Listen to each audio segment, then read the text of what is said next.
Welcome back, everybody. So let's put our laptops away. Everybody can close them up. That'd be good. Close them up. So I don't know if any of you have been following, but it looks like miner number 29 out of 33 is on their way up. So you know about the miners that have been stuck in Chile underground for 2 months, right?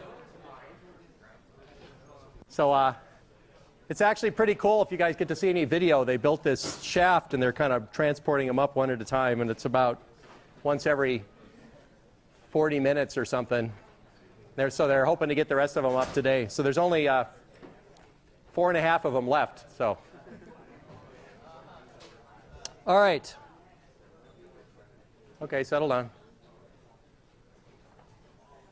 So let's very quickly review this slide where technology actually failed us last time. I wanted to make sure that we didn't totally confuse you. Is that pretty good? All right. Yeah.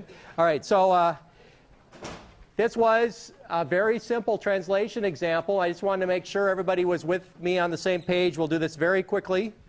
But if we're trying to run this code, okay, and by the way, those of you who have your design docs ready for Friday have started thinking a lot about translation. And you're actually going to be running MIPS code, which is this. So this is a pretty apropos slide. If you look here, we have addresses on the left. These are virtual addresses. How do I know that? Why do I know that these are virtual addresses? Yes. Yeah, because they're what the CPU is dealing with. Okay, unless otherwise noted, the CPU deals with the virtual addresses, and that means addresses that go into registers, addresses that represent instructions, addresses that are for loads and stores. All of the addresses are virtual, and it's only when you go out to DRAM that you actually translate. Okay, so what's a good example of going to DRAM? Well, fetching an instruction. Why is that? Because the instruction's in DRAM, right? So here, if we start with a PC at 2040 hex or 240 hex, notice that in order to fetch that, we've got to translate. So what did we do? We said virtual segment 0 offset 240. And remember, we're dealing with 16-bit addresses here where the top 2 bits are the virtual segment. So the top 2 bits of this, of a 16-bit number, is 0. And you know that because the top nibble is all zeros, and therefore certainly the top 2 bits are. So we look at segment 0. We notice that in real space, or in the actual DRAM, that's base 4000 hex. There's a limit of 800 on this segment. So what that means is to fetch 240 virtual, we take the base 4000, we add the offset, which is right here, 240, and that gives us 4240. And that's where we go in the DRAM to pull the instruction out. Okay? Were there any questions on that? That makes sense to everybody? Okay? So we're only really going to DRAM when we actually translate. And once we get our instruction, notice what is this instruction? This is load address of var x into A0. Well, what's the address of var x? Well, var x in virtual space has an address of 4050. That's why we're moving 4050 into A0. Okay, because virtual addresses in the CPU, all addresses in the CPU are virtual. Does that make sense, everybody? Okay, when we go next to fetch the next instruction, oh, by the way, when I did PC equal PC plus 4, I'm adding 4 to the virtual PC to 240 hex to get 244 hex. I translate that basically essentially the same as before. So I'm going to go to the DRAM at physical address 4244. That's going to pull up this jump in length instruction to string length. Where is string length? Well, that is at virtual address 360. Okay, so that's why when we're jumping, we're going to put 360 into the PC because the PC only has virtual addresses. And why do we put 248 into the return address? First of all, is 248 there a virtual or physical address? Virtual, good, because it's going in the processor, why are we putting 248 into the return address?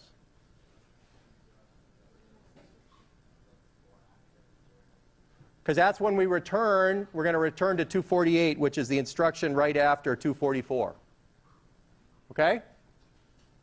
Now, of course, if you took a 152, you'd have to worry about this being pipelined, and then there'd be a delay slot, and you'd be really returning to a different instruction than 248. It'd be, but anyway, 24C. But that's a whole story you don't have to worry about. So now we're going to execute here.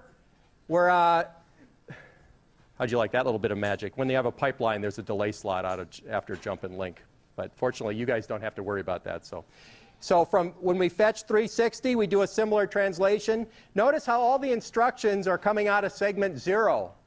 That shouldn't surprise you because we probably picked a segment to put the instructions in. Okay? Not surprising. Now, notice what this guy does is it takes the constant 0. This is load immediate. Puts the constant 0 into V0. So we're moving the constant into V0. We add 4 to the PC. We get down to here. This is our first kind of really, truly interesting instruction because first we have to translate to fetch the instruction. So we have to translate 364 virtual into 4364 physical. That will let us get this instruction, which is load byte contents of A0 into T0.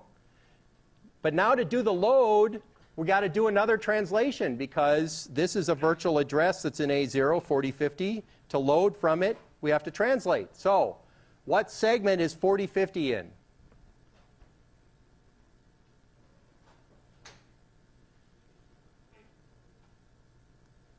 Okay. Well, virtually we'll only have 4 possible segments, 0, 1, 2, and 3. So which one is it? 1. How do I know that?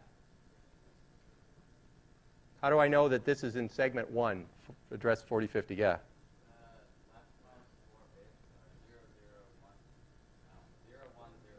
Okay, leftmost 4 bits are 0, 1, 0, 0. Everybody see that? Because that's the number 4, I mean the hex digit 4. So if the leftmost bits are 0, 1, 0, 0, what are the leftmost 2 bits? 0, 1. Segment 1. Okay, now I realize this seems silly to have gone through twice, but you'd be surprised. You're on an exam, you got your address laid out. Which segment is it in? You got to mark off the 2 bits, and there it is, right? I mean, just keep calm if you see us actually ask you to translate on the exam, which we might do, right? So when we translate it, we say it's virtual segment 1. The offset is 50. Why? Because the only thing left after we get rid of the 0, 1 from 4050 hex is 50, right? And so now we look up segment 1. We see the base is 4800.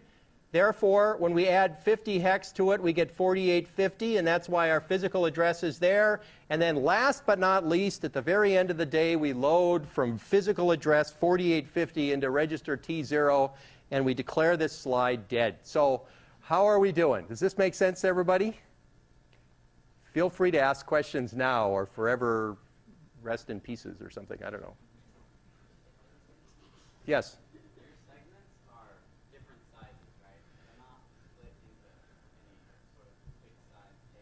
Okay, so that's a great question. So the question is, my segments are different sizes, right? Yes and no. Okay, the actual part that I can address in the segments are clearly different sizes. However, if you were to look at the segments in virtual space, you'd see that they're spaced out regularly, right? So there's space enough in segment 0 if I wanted to raise this limit all the way up to 4,000 to support 4,000 hex things. But actually what I can get at the time is 800 of those. So this address space has all the space there, but the actual physical memory I've allocated is varying in sizes. So you got to be careful. Kind of the physical space here is varying sizes. The virtual space, you could kind of make an argument either way as to whether they're the same size or not. Okay, good question. Anybody else? Okay. The best way to deal with virtual memory things is to try to imagine that you're a processor only talking virtual addresses, and in order to get the physical addresses, they got to go through some translation. Think of memory somewhere over there. All right, and you got to translate the addresses you're asking for to where they are actually in DRAM. Okay, I'm going to let this, yeah, question. If you were to raise the size of the code segment, would you run into the data segment? Yeah, the way I've got this laid out right now, I can't actually make the code segment bigger because it would run into the data segment. Yes, so I've got a fragmentation problem with this kind of segmentation. I've got to move things around in physical memory to make more space in this case. Yes, good.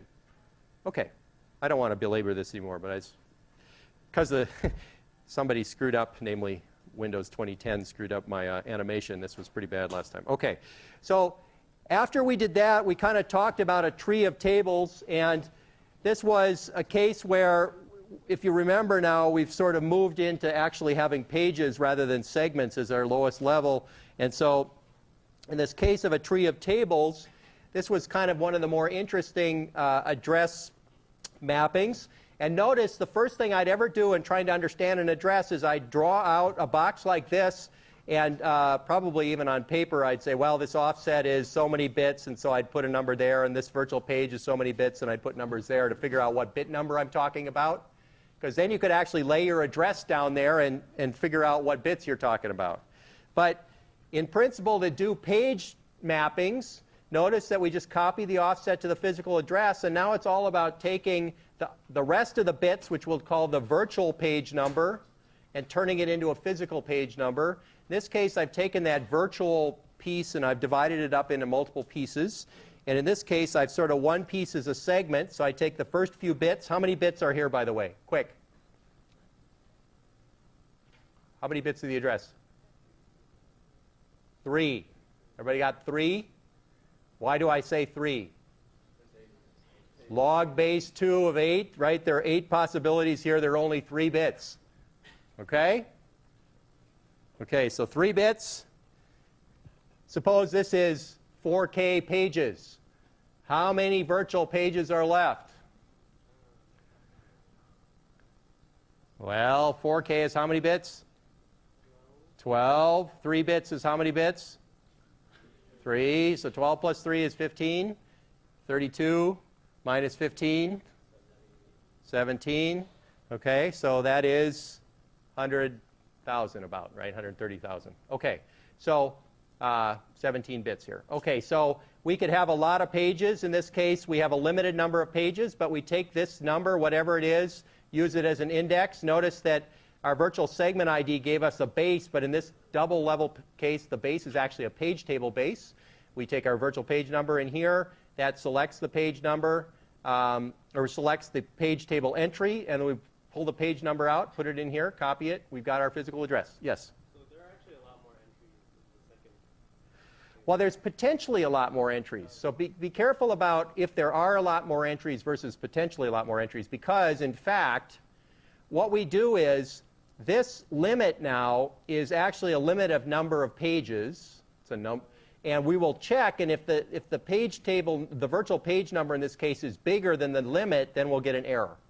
And so this page table in this particular scheme is limited to be no longer than what we said our limit was. That's a good question, okay? So not every address is valid in this scheme. For instance, any address for which the top 3 bits are 101 is not valid. Why? Well, because when you go to look it up in this segment table, you see an N, not valid.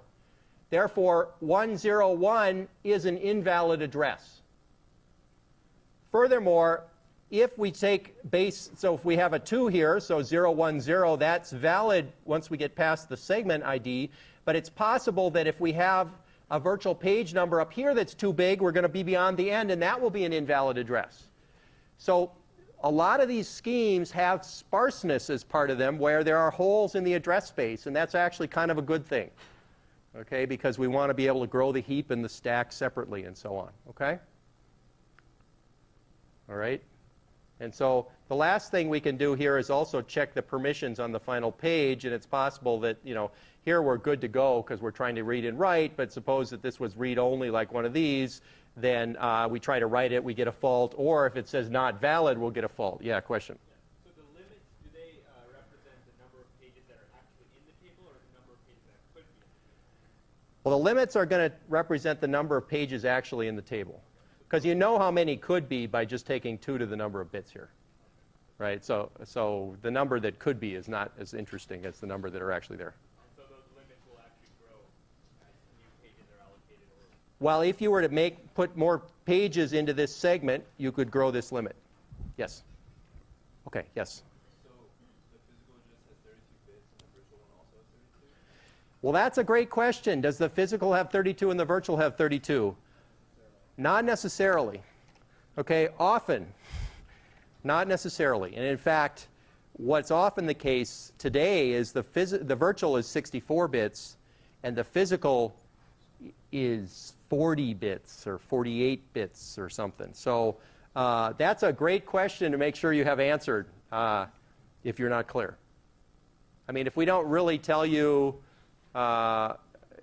if you're not clear, you should ask us. But, you know, the default may be a 32 with a 32. But, you know, today when the bit sizes here get so big, I mean, it just makes no sense to have physical sizes that are that big. Well, if it's embedded, then it's going to be even smaller on the physical side. Yeah. Good questions. Okay.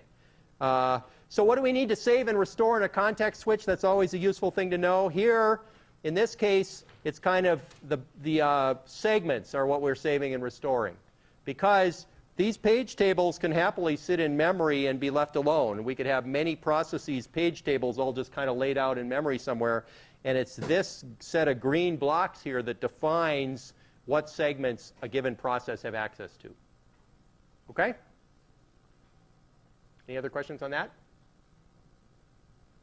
Yes? So a segment register is these things, which are defining the base and the limit of the segment.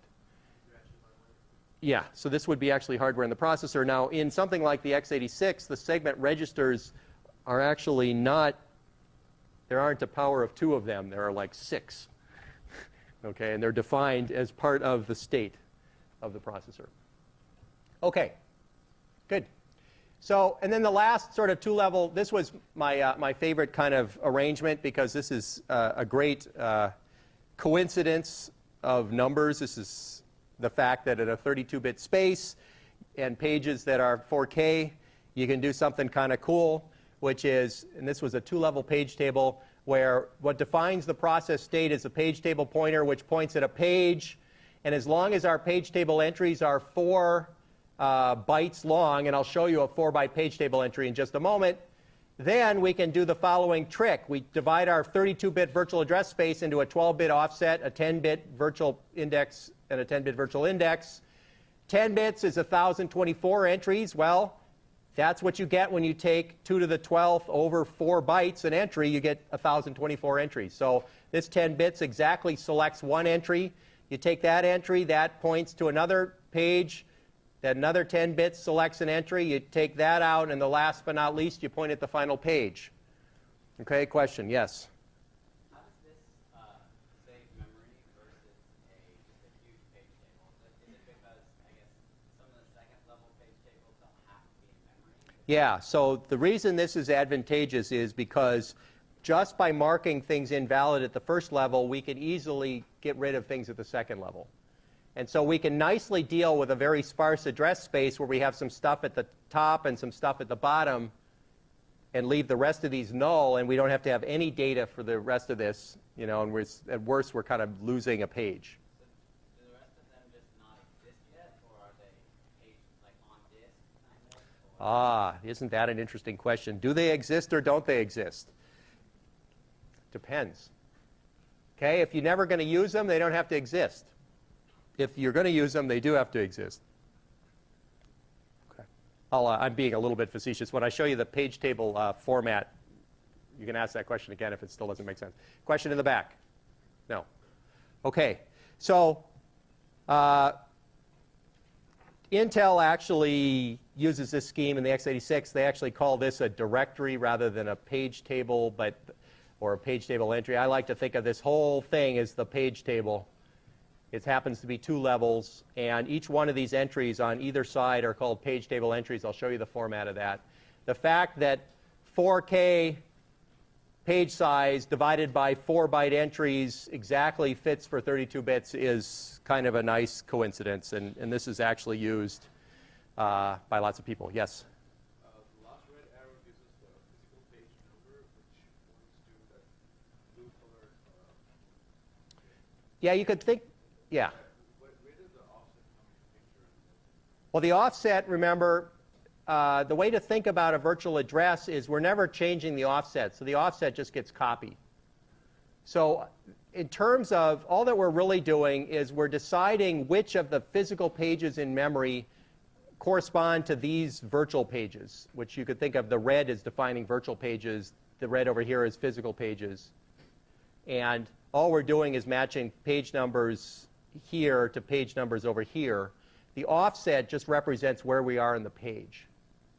And that doesn't get translated. In fact, at the end of the lecture, I'm going to show you how we can use that in an interesting kind of hacky way to speed up translation, because there are some bits that basically never get translated, which are these lower 12 bits. And so we can start looking in the cache for those while we're translating the rest of the stuff. Good question. Okay, any other questions? Okay. Oh, one more. Yes? What I mean by sparse address space is really if you look at all the possible things from 0 to 2 to the 31, or 2 to the 32 minus 1, not all of them are valid pages. So it's sparse rather than dense. Yeah, question? It actually, in this case, there's no limit, because everything is pointing to a page away down. I'll show you a page table entry in just a sec. Hold on. The other thing that I mentioned about this scheme is now we can page the page table.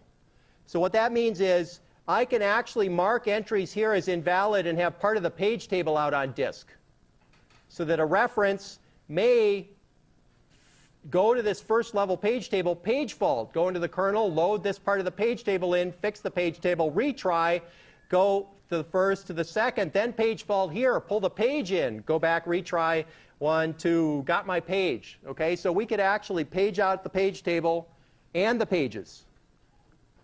Okay, what about the first level page? Can we page this one out? Okay, yeah, you got to pin that one, otherwise you got kind of chaos going on here. Okay. All right. Now, how do we switch processes here? In the previous scheme, we had to swap out the segment register table. What do we do with this one? If we go from one process to another? Change the pointer to the page table. So this is just a single register. Okay, good. I just wanted to make sure we were definitely clear. So if there are no more, yeah, one more question. Yes? In a real-world implementation, would people actually be swapping out page tables? Or Yes, they do. Because these are expensive. I mean, this is, this gets big fast. Because we're really talking 1 million entries.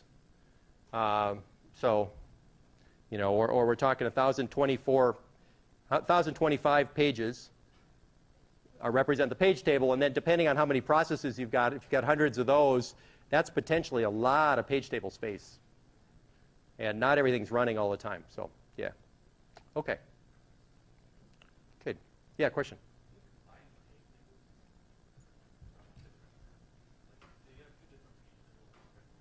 Yes?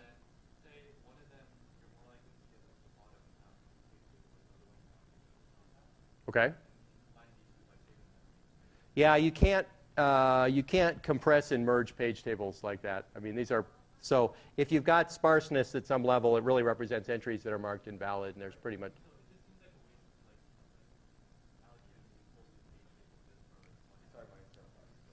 It seems like a waste, but if you compare it to the alternative of having, a complete page table that's just a single level, it's much worse in that case.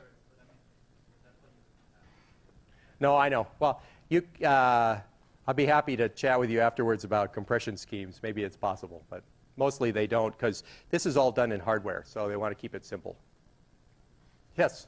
Does this mean that if we want to take a large amount of memory and not such that we need to use an entire, second layer, we'd have to make sure the first layer was contiguous, or have some other scheme of switching? There's no contiguousness involved here. I mean, this first Well, every page is contiguous because you never break them up. So the only thing that needs to be contiguous is each of these pieces. Well, what I meant was, so we only have one page table pointer that points to the entry, which then you go through that step, which keeps jumping over. But if you use all the memory that one points, you use all those pages, and you need more memory beyond that, would you need like a separate pointer in the first section? No, because all of memory is addressed by this 2 levels. It's enough. So the only pointer you need is this one. I think I'm not sure I'm answering your question. Okay. All right. So what we want to do today, let's finish this address translation and protection, and then we're going to talk about caching and TLBs at the end of the lecture. So what is a page table entry? I've been sort of implying these. Well, it's basically one of these entries in a page table. All right, end of story. But what's in it are things like a pointer to the next level page table, or maybe the actual page, things like permission bits, valid, read-only, read-write, so on. Here is an actual Intel x86 page table entry. It's 32 bits. All right, so that's why it's 4 bytes in size. Notice that the top 20 bits is called a page frame number, and that's because we need 20 bits to uniquely specify all of the pages in a 32-bit physical page space. Okay, because you need to specify 20 bits of address to say which of all the pages are there. Does that make sense to everybody?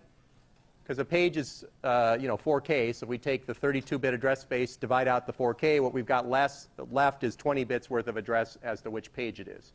And so both at this level and at this level, we need those 20 bits. There they are.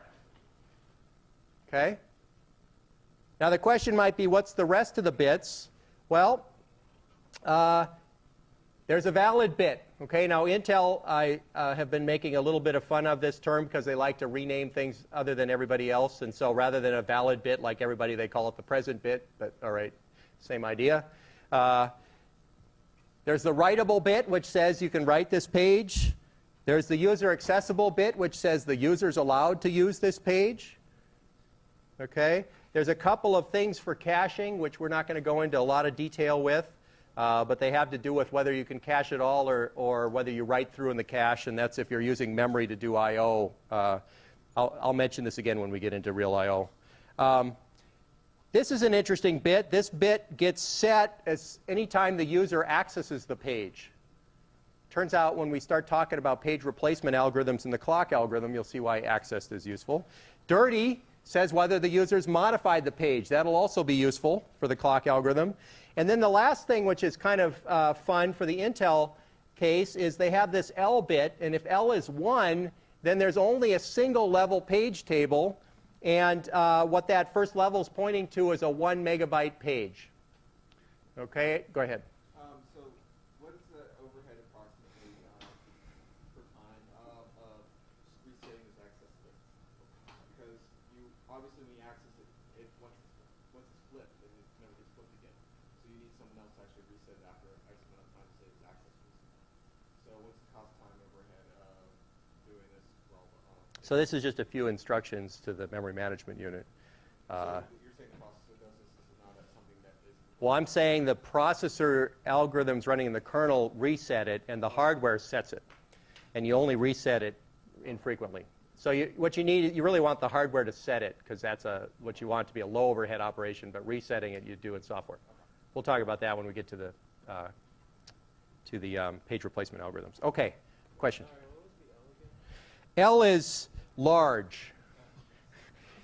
Basically, when you have an L, what happens is this short circuits part of the page table, so that rather than pointing to a second level page table, it means that this sucker points at a chunk of 1 megabyte in size. And you can use that for parts of the kernel and stuff that are basically pinned and not going to get, you don't need to swap a lot. Okay. All right. So how do we use the page table entry? So an invalid page table entry where the present bit is set 0 can do lots of things. So one is it could mean that that part of address is actually invalid. Okay, and you should fault the process. It could mean that that part of the address space is out on disk somewhere. Okay, so just setting the hardware to be not present by putting a 0 here, there needs to be some software interpretation of what that really means. All it means is the hardware can't translate automatically. Okay, and so basically the hardware checks the validity bit first, and if the validity bit is off, then the other 31 bits are available for the software to do something with. So for instance, they can say, where on disk is that page? Or they can say, this page is nowhere on disk. I mean, there's a lot of things you can do by putting them directly in the page table entry. Or you could put it somewhere else in the kernel. But the point here is that setting this to 0 doesn't necessarily mean that something's out on disk. So some examples, for instance, demand paging is the simple one, which we'll talk about next time after the exam, is, well, you keep only the active pages in memory, so you swap everything else, or actually page everything else out. And if you go to use a page that's not in memory, you get a page fault because it's marked invalid. The kernel pulls it in off the disk, restarts you. Okay, so that's called demand paging because you're paging things in on demand. And it basically lets us get the working set of the process into the DRAM and push everything else out to disk. And so unlike our previous segmentation scheme where we had to swap whole segments out, this now lets us swap out the parts we aren't using and keep the parts we are. Yeah? With this kind of model in mind, the page table pointer, is that supposed to be the physical address of the page? Whether that top level thing's physical or virtual varies, but okay, let's call it physical. So say it's physical, right? Then say the top level one was paged out. How do we know that the page table is going to the right thing? You can never page out the top level thing. It's always pinned if the process is running. So the top level part of the page table never goes out. Unless the process is totally paged out and not running, then you can get rid of the top level page. Okay. So here's another thing, copy on write. I think I mentioned the way Unix fork used to work at the beginning of time was that when you ran the fork system call, you ended up with a child process that had a complete copy of the parent's memory. Okay, now we can debate and ask whether that's a good idea or not. Probably isn't. But the problem was in the original implementation, you actually, if it's supposed to have a gigabyte of memory, you actually copied a gigabyte, and then you started the child process. Okay? What you can do with pages is you can take the two page tables of the parent and the child. You can have the child's page table point at all of the parent's pages. Okay, so first of all, now the child has the same memory as the parent because they just point all the page table entries the same. But now we got a problem because if either of them tries to write a page, it's going to screw things up. So what do? We mark all of the pages read-only and then point at the same set of physical pages. And what do I mean by that? Take a look down here, right?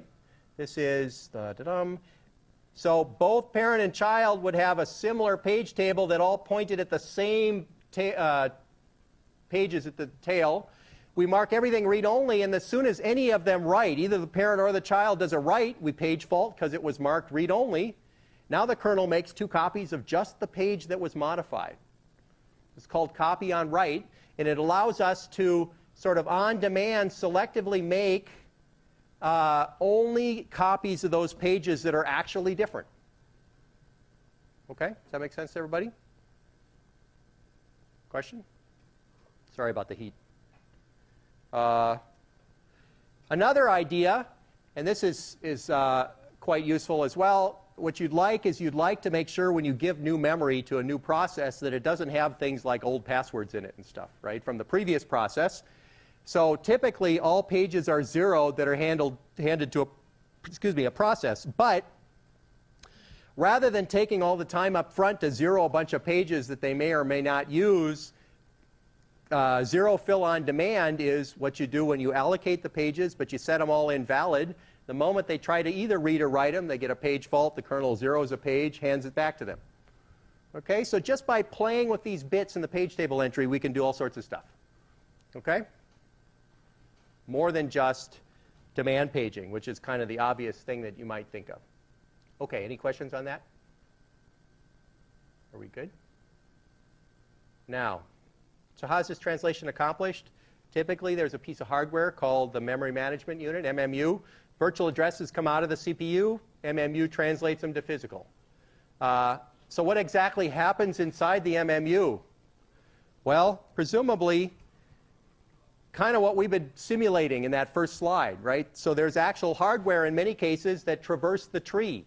So when you change processes, you change the pointer to the page table in this memory management unit, and every virtual address that comes out, the memory management unit translates it into a physical automatically for you. Okay? So for every virtual address, takes page table base pointer, traverses page table in hardware. And of course, anytime it actually finds an invalid page, it generates a page fault, and then the kernel has to deal.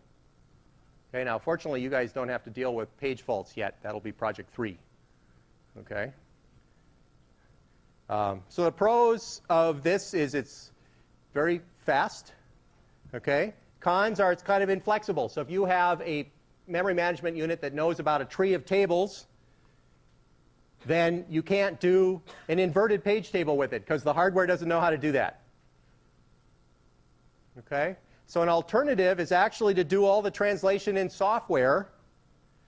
Okay? So every time you go to traverse the page table, you actually have software instructions that traverse it. Okay? The cool thing about this is it's very flexible. Okay? You could build an offside tree of trees with an inverted page table in the middle of some part of your address space if that was useful to you. Okay? The problem, of course, is what? Slow, right? I mean, if you imagine every load or store has to run through software to translate to find out where the physical address is, that sounds pretty bad, right? And how many people are getting a little nervous about this translation to start with, even in the hardware case? Because it seems like I'm doing a bunch of DRAM lookups just to do a single fast access, right? So even in the case of the hardware, this seems like adding virtual memory has slowed everything down, all right? And the bottom line, of course, is you need a cache. Okay, now this case could be a cache of translations, and we'll talk about this at the end of the lecture. Okay. So, as I mentioned, now that we've got our MMU, I started to talk about this last time, who gets to modify the MMU? Who gets to change the base pointers? Well, only the kernel.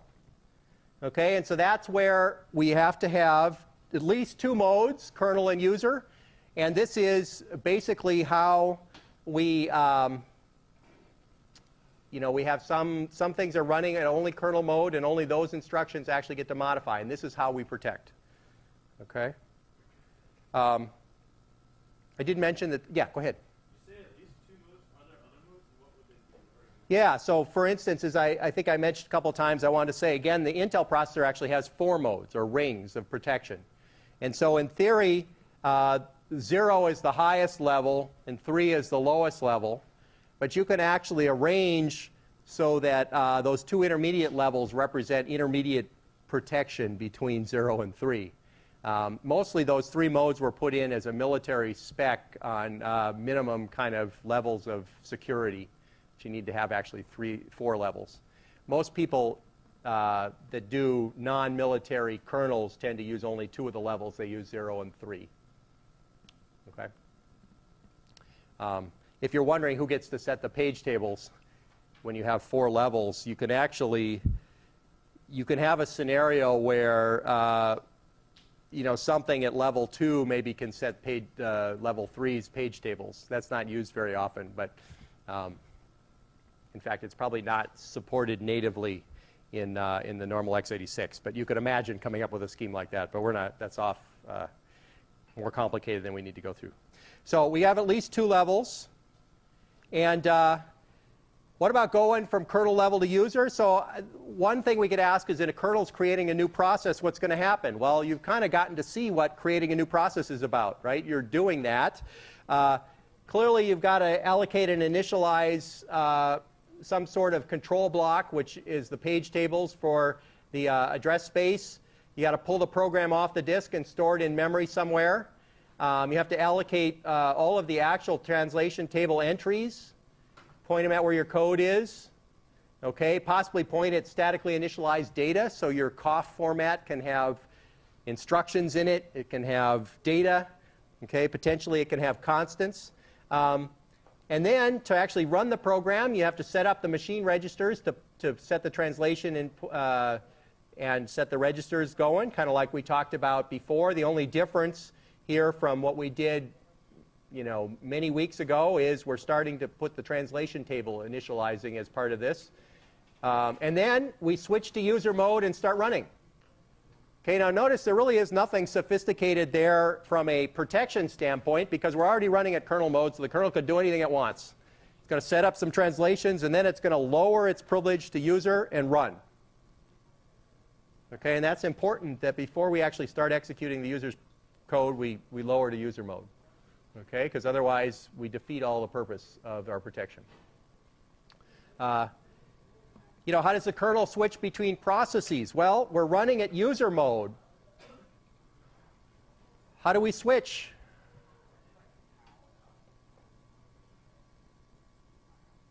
If we're running at user mode and we want to switch between processes, we've got to somehow...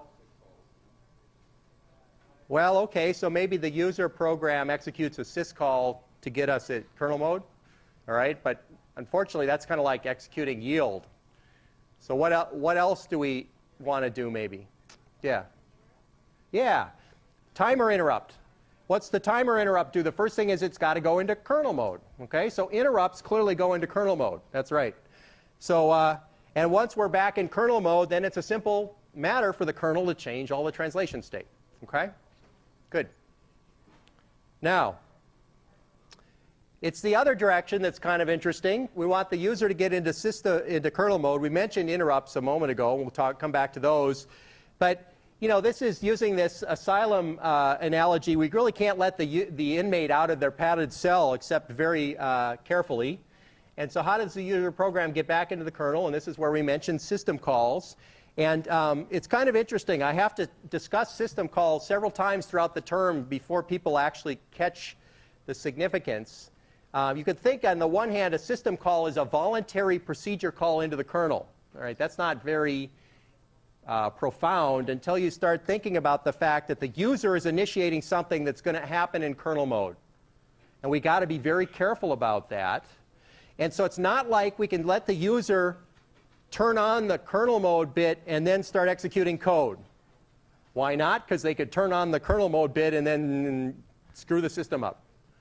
So we need to have an atomic something that at the same time that it goes into kernel mode also goes to a very well-defined set of places in the kernel.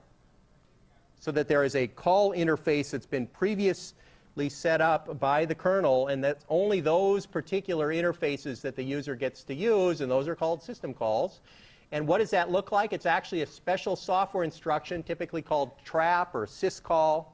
And all it is it's like a divide by zero instruction. It's a synchronous trap instruction that is like an error. So the user process is executing along, it hits trap, and poof, we're in the kernel at a well-defined place. And the user code stops running and the kernel starts running exactly where you told it to, out of a small set of things. And so we can't call any kernel routine, only the specific interfaces. And the way that's usually happens is the trap instruction actually has an index as part of it that says, well, call system call 5. Okay, and so you set up your registers and you execute trap, and it'll start executing system call 5 at the beginning. That's the only thing the user's allowed to do, and therefore we got our security. Because if we go in through the standard system call interfaces, then the kernel can check what the user gave it, make sure it's not handing them bad addresses, et cetera, and just use the right interface. Okay? Good to everybody? Okay. So system calls are many things you're used to: open, close, read, write, lseek. Okay? Fork, exit, wait, those are all things that are system calls. Are they all the same with different operating systems? No. They have the same arguments? No. Are they kind of mostly the same? Yes. All right. There's standards like POSIX, which try to standardize what the opens and reads and writes look like, but there are many differences, so you got to watch carefully. So at the beginning of the system call, we kind of enter the kernel, set the system to kernel mode, go to a well-defined handler, and then in registers are arguments, and then it's up to the kernel to check them. And if the user gives data to the kernel for the system call, typically what happens is there's a copy from user space to kernel space, which you're all playing with now, right? Okay. Why do we want to copy data from user space to kernel space? Anybody? Yeah?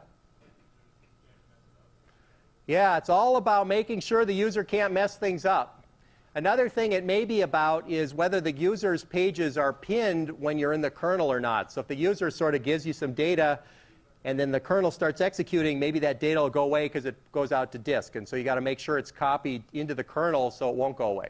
So there's a lot of good reasons for that. Most of them have to do with security. Okay.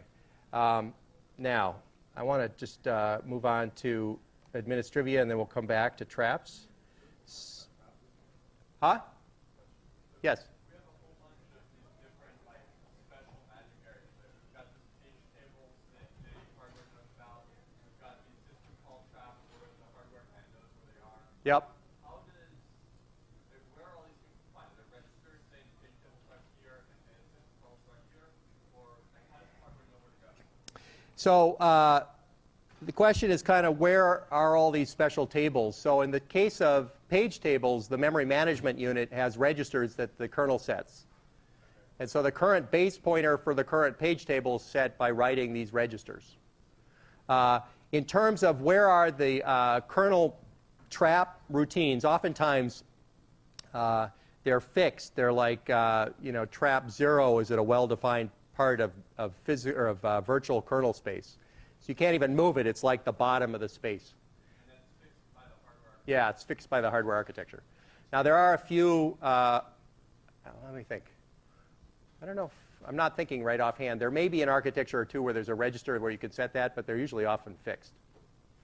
So this depends a lot on the hardware architecture. This is something you'd have to take up with the user manual for the particular architecture you're interested in. So as you know, midterm is, oh, question? Yeah, just about the system. Yes. So you just said, so user should be copied over to kernel space. Yes. Because one reason is like you don't want the user to trash those arguments. Right. But I thought that the user's code is stopped. Well, but if you have multiple threads, then it's possible that if you have some arguments in user space that you're passing to the kernel, and the kernel validates them and then starts using them, and then another thread that's still running starts messing with them, then you could have a problem because you've defeated all attempts to validate them. Whereas if you copy them, validate them, now you know nobody can touch them because they're in kernel space. So that means syscalls don't have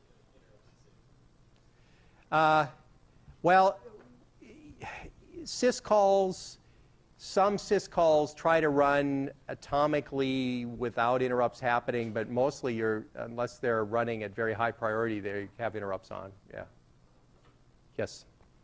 That was just so kernel code can be preempted just like Yes. In modern kernels. Didn't used to be. Used to be that only one thing could be running in the kernel at a time. But certainly today, multiple things can run in the kernel. Okay, so midterm Monday. Hopefully it's not a big surprise to everybody. Yes? Yes? 18, 19.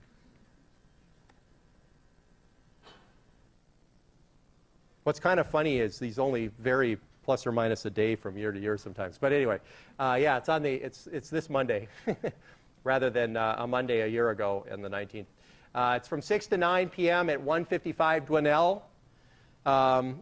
You're welcome to bring a single page of notes. Do not bring your computer. If we see a cell phone, we're probably going to confiscate it, so maybe don't even bring your cell phone or make sure it's put away. They're handwritten notes both sides. You can use up your 8.5 by 11 any way you want. This is not, huge paper. This is regular 8.5 by 11. No books. I think that's basically it. No class in the day of midterm. I'm actually going to have office hours from 2 to 5, and I may actually go to 5:30 depending on circumstances and if there's clamoring people there. I don't know whether the TAs will tell you on Friday whether they're going to have extra office hours or whatever. I know that we certainly have design reviews that are kind of going for your 20 minutes on Monday, so the TAs are probably pretty busy. But they might have some extra time Thursday or Friday. Topics are everything up to today. Okay. I don't know if any of you have not filled out group evaluations. I haven't checked the totals yet, but if you haven't, you should do that. Make sure you do it. Project 2 is due Friday. No, the design documents due Friday. And always look at the lecture page for dates. I don't think we've had any problems this term yet, but occasionally people think something's due at a time when it's not because of somewhere else on the website. Always look at the lecture page. Okay. Oh, and also, we are having a midterm review, 306, I think. Where's Hilfi? Did we verify 306? We're doing it on 306. All 3 TAs will be there from 7 to 9 on Sunday. Okay? So this is midterm review, Sunday, 7 to 9, 306, soda. Yeah, this is PM. Yeah, I don't think 7 exists, actually. I think there's a singularity before 8 o'clock in the morning.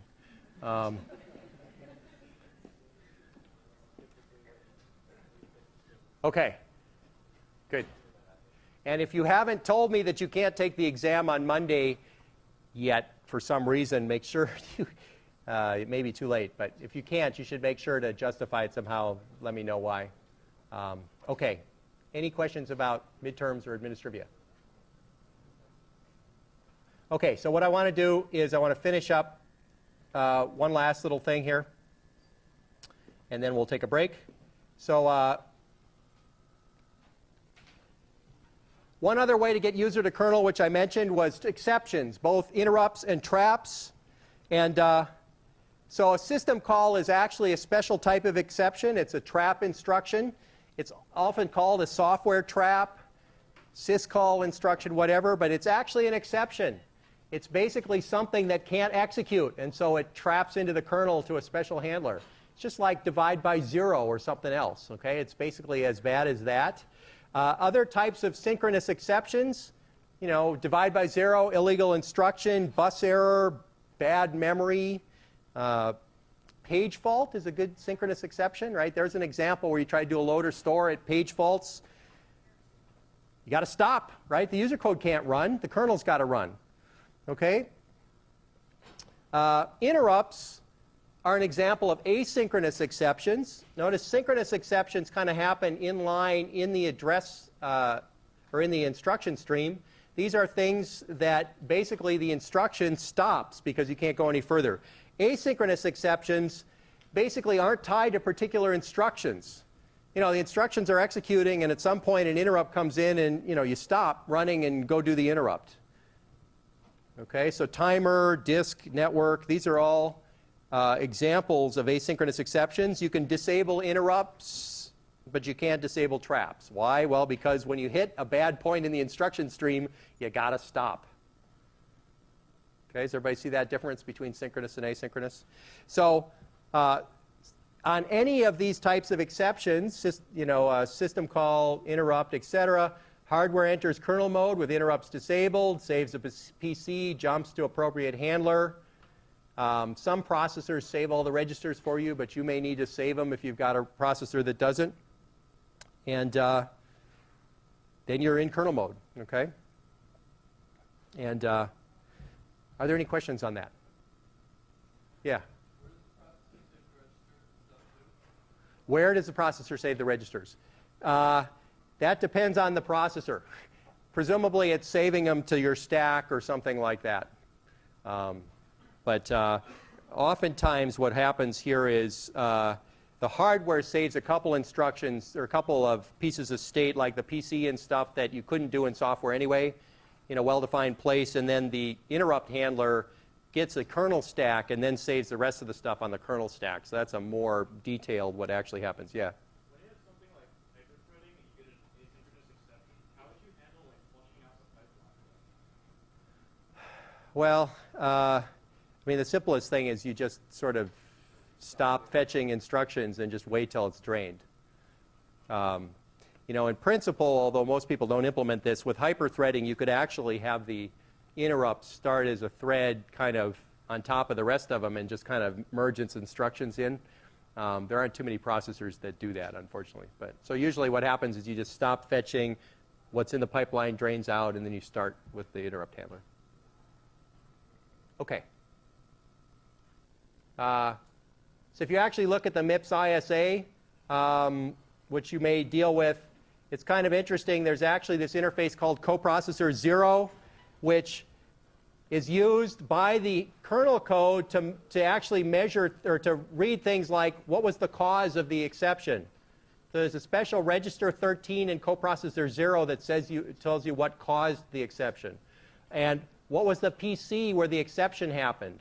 And what was the bad virtual address. So these are all things that you get by accessing coprocessor 0 in the kernel after the exception handler has started executing. Okay? Now there's also typically some sort of stack of, for instance in MIPS, there's this stack of whether you're in kernel mode or user mode and whether interrupts are enabled. And what typically happens is you interrupt into the kernel, the stack gets pushed, so whatever the state of K and E were, you get a new K and E, which is you're in kernel mode and interrupts are disabled. And then if you pop and you return from interrupt, you're back to where you started. So anyway, these are all details you can get by looking at a user manual. Okay. So as a closing thought on all of this, do you really need hardware support for translation and dual mode behavior in order to get protection? So I've been kind of pushing it that, you know, oh yeah, you do. Technically, you don't. Okay, think about Java. Okay, the idea of the Java virtual machine was that you take the program you're running and you put a sandbox around it in a way that it's not allowed to do anything it's not allowed to do. And it's done entirely in software. Okay? The problem is that sometimes so basically you can emulate any processor you want entirely in software and then run code on top of the thing that you're emulating. Like, for instance, nachos. Okay? That's exactly what you're doing for Project 2. You're emulating a MIPS processor running, the emulator is running in Java, and you're emulating a MIPS processor, and you're running C code in your emulated processor running in the Java virtual machine. Okay? So if that hasn't confused your brain enough, think about it a little more. So protection can also be gotten by putting a strong language and typing around things. So you basically make a language where you can never do anything you're not supposed to do. Okay? There's lots of examples of language that are strongly typed in that way. C is a great example of a language that's not strongly typed. You can do all sorts of bad things in C. Okay? The only problem with relying on your language is that then if you get binaries that are compiled by somebody's evil compiler, you don't have any protection against it. Okay?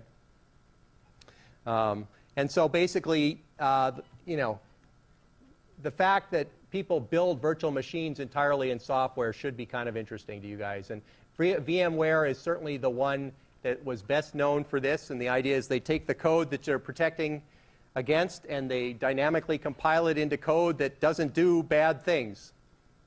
Okay? And you can run it safely. Okay, so you may ask, why do we go to all this trouble of telling you about hardware? Well, hardware is faster, more ubiquitous, and it's less prone to being beat by software bugs, like in the compiler and in the virtual machine. Okay, good. I think I'm done with that. Any questions? Okay, so let's take about a 3-minute break. Hopefully people will stop breathing long enough for it to get cool in here, and then we'll come back and talk about caching.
All right.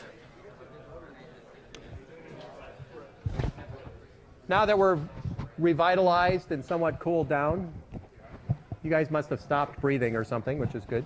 No, I'm just kidding. That's not good. Actually, maybe what really happened is the faculty member who's full of hot air stopped talking long enough for it to... Oh, okay. So, I said it. So moving on to caching here.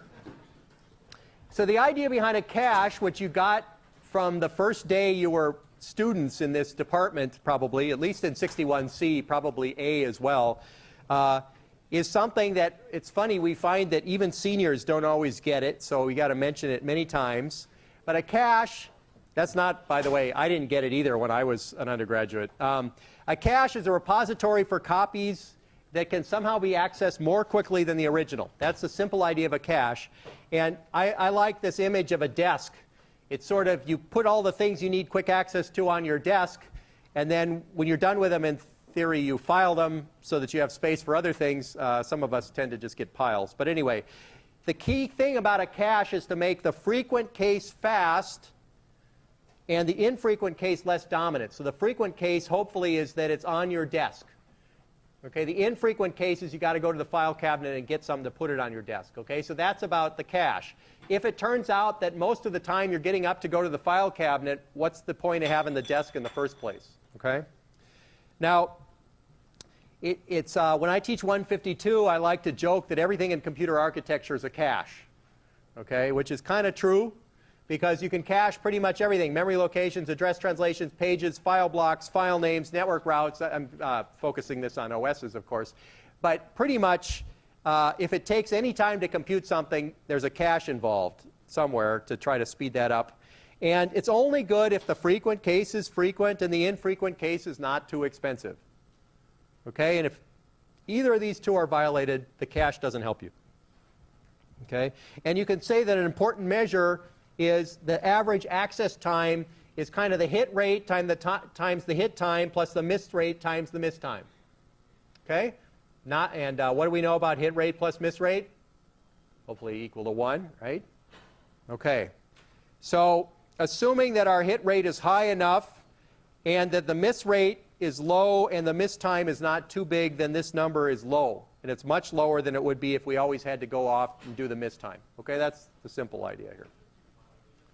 Now, why bother with caching? Well, as you may have seen multiple times in this class, we have Joy's law, which is this growth. Yes, go ahead. So I have a question on that equation. So don't you always pay the cost of hit time? Or are you including the cost of... Well, it depends on whether miss time includes hit time or not. Usually there's... you always pay the cost of hit You always pay the cost of the hit time, but this is whether this is missed time or missed penalty. So missed penalty is usually what you get when you don't include the hit. So that's a good question. So this miss time is hit time plus miss penalty in this case. Good. We'll show you that later for those of you that want to ignore that comment. So we talked about Joy's law, and you know it all tails off here in 2002 for lots of reasons. But if you actually look at DRAM speed in that time, I like to joke that this is called Less's law, because it's still exponential, but it's a lot less than Moore's law, which is really Joy's law. Okay? And as a result, this gap was growing exponentially for decades, and so without caching, computer architecture would be dead. All right? Now, this gap was growing at 50% a year, which is just drastic. Okay? So another reason to deal with caching for this class is look at all this technology or this complication we added for translation, right? You start with a virtual segment ID, you look that up, then you take the base here and you take the virtual page number, and then you go off and you find that in the page table, and then you take this page number and you put it into your address, and then you take that address, and then you go probably to the cache, and then you go from the cache, and maybe you miss and you go to DRAM, and oh my gosh, we have made something as simple as a load or store have a whole bunch of accesses involved. So it sounds like we've just made things really slow. Okay? And you know, you clearly can't afford to translate on every access, because a lot of those multi-level page tables look like about 3 DRAM accesses to do one access. Right? And when DRAM is doing this, it makes no sense to go off and go through your multi-level page table in DRAM just to do a single access. Okay, it's awful. So what do is we cache translations. Okay, now when you're the first person to come up with an idea, you get to name it. Okay, translation look-aside buffer. Anybody know who named that? Huh? Anybody have any idea? 3-letter agency? IBM, yes. Okay, not CIA. So IBM named this, and we've got it from that point on. Whether or not it should have been called the translation cache or not, it's the translation look-aside buffer, and it basically says this page table isn't changing much. Therefore, if we cache the values, we're pretty good. Okay, it's unlikely to change. And so why does caching help in general? And the notion there is locality. And of course, there's 2 types of locality, spatial and temporal. Temporal locality says that if you access something, you're likely to access it again soon. Okay? That would be if I put something on my desk and I put it close to me because I just looked at it, I'm likely to look at it soon, right? That's pretty clear.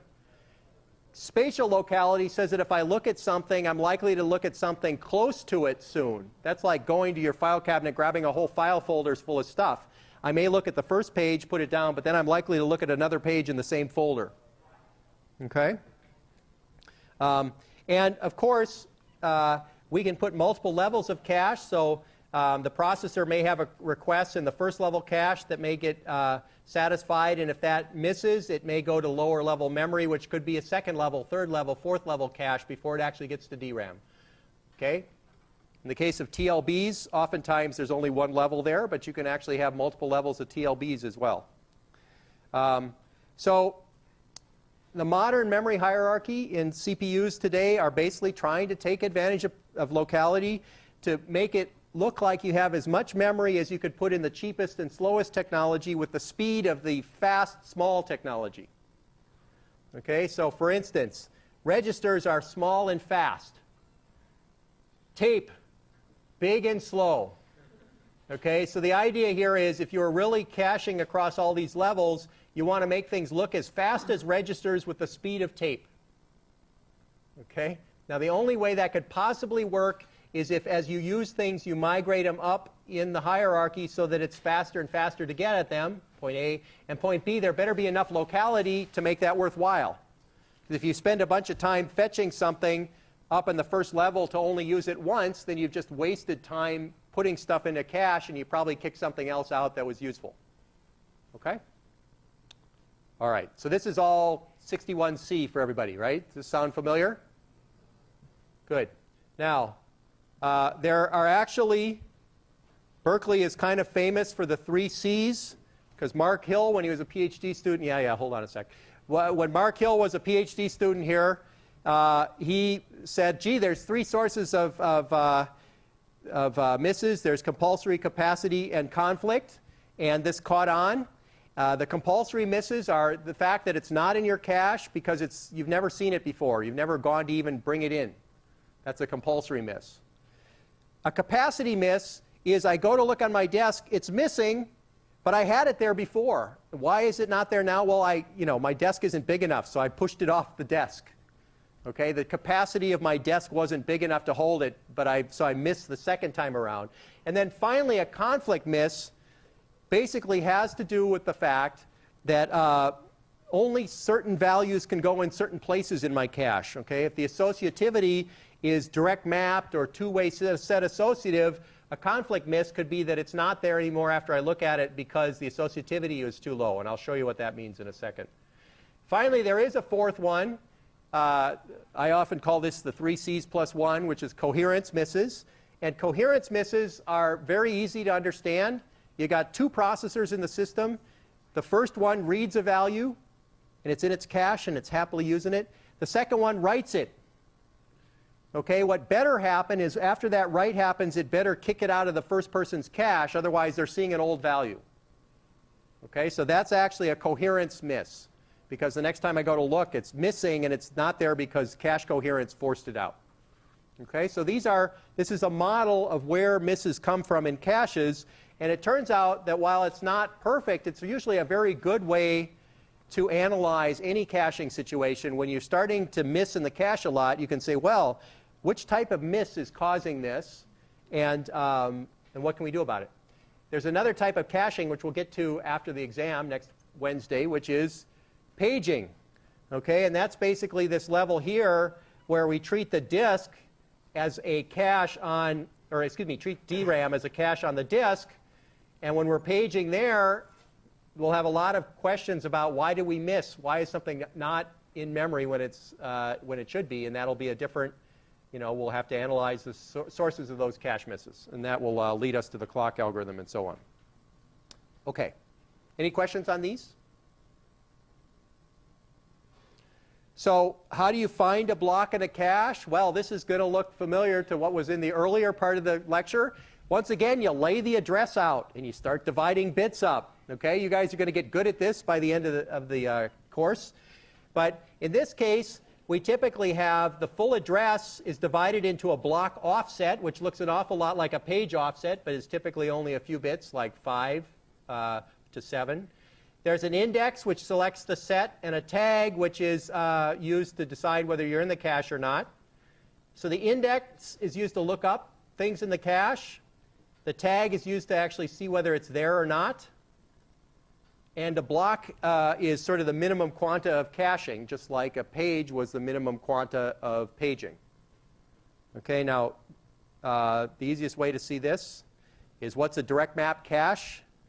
Okay, so here we go. Uppermost 32 minus n bits are the tag, and the lower bits are the byte select. So if you take a look here, here is our address. We've got cache sizes. The cache lines are all 32 bytes. Why do I know that? Because there's 5 bits down here. The index, okay, this is bits 5 to 9. Basically tells me that there's actually how many entries there? 32. Okay, that's another 5 bits.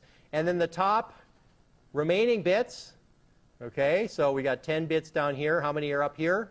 22. The remaining bits are used as the tag. And so let's take a look at what happens. We take the index. That selects where we are in the cache. So now notice, by the way, this is the cache.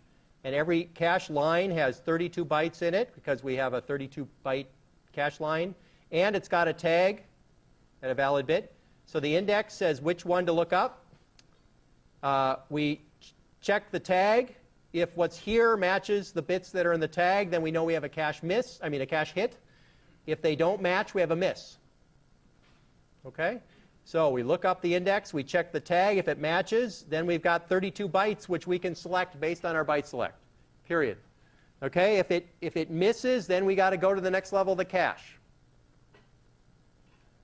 Okay, now why is this called a direct map cache? Well, because the index picks out exactly one cache line as a candidate, and either it matches or it doesn't. So it's directly indexed cache. Now this valid bit, by the way, is a way to initialize the cache to be all invalid, for instance, when you boot the system up. Okay, questions? All right, the set associative cache. Okay, so let's show you a two-way set associative. Here's a case where we now have 2 cache banks. The index selects 2 possible candidate tags, A and B. We take the tag, part of the address. We check against the tag on bank 1 and bank 2. One of them might match. The one that matches, we select with the mux, and we get our data out. Okay, so this is a 2-way set associative cache because there's 2 possible ways, 2 places where the data can be. So every data item can be in one of 2 sides of the cache. Question, yes?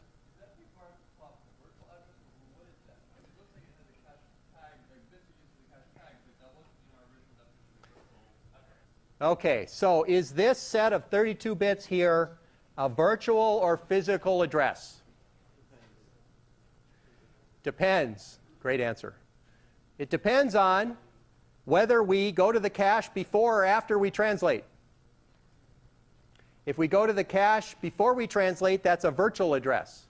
If we go to it after we translate, that's a physical address. So the point is that this level of caching here is independent of the virtual memory lookup. Okay?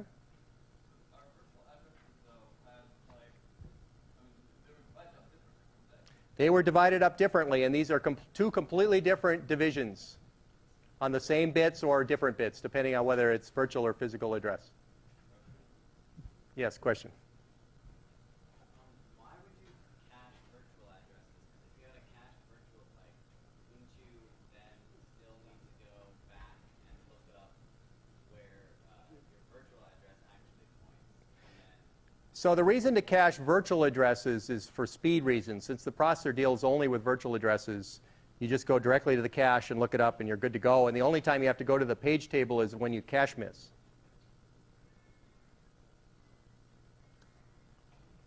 Now, the reason to do physical addresses, which is what most people do, is because virtual addresses have some weird alias problems. Like if you have two processes that are running and they both think they have 0, in a virtual cache, you'll get confused as to which process it is.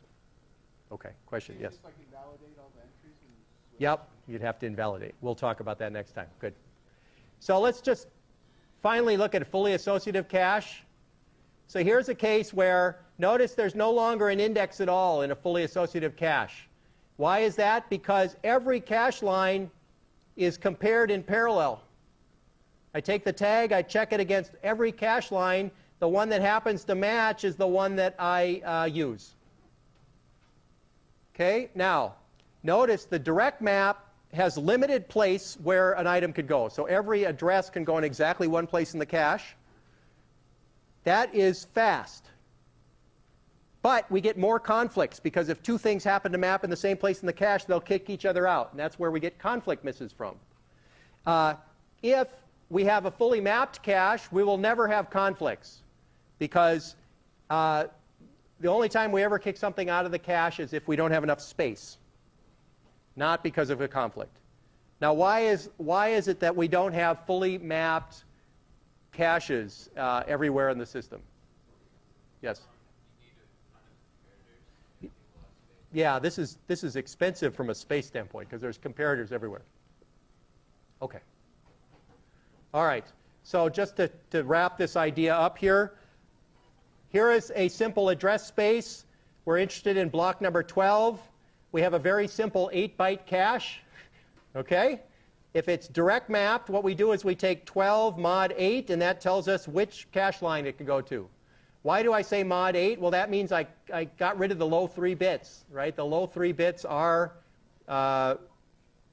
basically doing this, helping me with my mod, right? Now, if it's set associative, typically there are 2 places I can go. And if it's fully associative, it can go anywhere. Okay? All right. Good. I think we're done for now. We talked about locality a bit today. And temporal spatial locality are the 2 reasons why we can use caching. We talked about the 3+1 types of cache misses: compulsory, conflict, capacity, and coherence. We talked about organizations for the cache: direct map, set associative, fully associative. We talked about what page table entries look like, okay? We talked about TLBs for caching. By the way, TLBs are typically fully associative. And the reason for that is the cost of walking the page table is so high that we can't afford the conflicts. Okay, so TLBs basically are fully associative. On the TLB miss, we have to walk the page table. And on the context switch, we're going to have to possibly invalidate the page table somehow, or the TLB somehow. We'll talk about that when you get back for the exam. Good luck, everybody. Go to section on Friday. There'll be a review session on Sunday.